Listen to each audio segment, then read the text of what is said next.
Hello les amis, c'est toujours Guillaume pour décrypter les municipales au Bourget du Lac.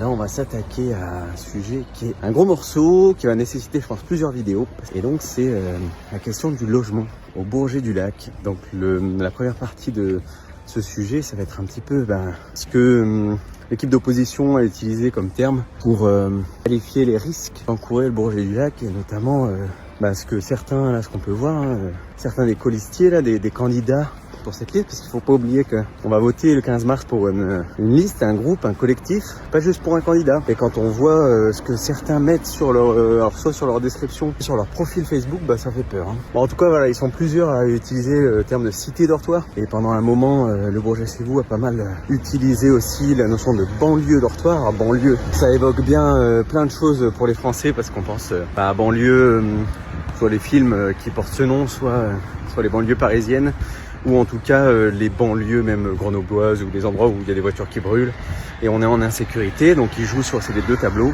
Et puis dortoir, banlieue dortoir, ça évoque aussi des immeubles qui poussent, des grands immeubles, des barres d'immeubles, et puis des gens qui partent le matin travailler, qui rentrent le soir, et puis il n'y a pas de vie dans une banlieue dortoir en général. Voilà. Eh bien, je tiens à rassurer tout le monde, le Bourget du Lac est loin, très très loin d'être en danger par rapport à ça. Alors, il y a plusieurs sujets. La densité de population, où on est à 235 habitants au kilomètre carré.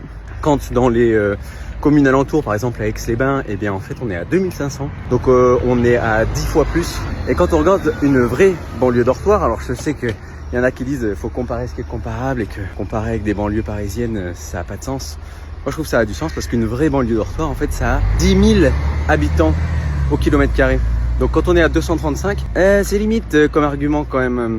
Un autre truc, c'est qu'une banlieue dortoir en général, si on regarde la définition du Larousse, c'est pas trop, ça correspond pas trop au Bourget du Lac, quoi. Nous on a 5000 habitants, 5000 personnes qui viennent tous les jours travailler sur le Bourget du Lac. On a quand même une population de retraités qui a augmenté aussi, donc en fait on a des gens qui habitent sur la commune et qui font vivre la commune, qui vivent dans la commune, donc des personnes qui n'ont plus d'emploi. Et on a 5000 étudiants, enfin c'est tout à base de 5000. 5000 personnes qui vivent, 5000 travailleurs. Sur les 5000, il y en a 500 qui habitent la commune. Donc c'est plutôt les autres qui sont des banlieues dortoirs du Bourget du Lac à la limite.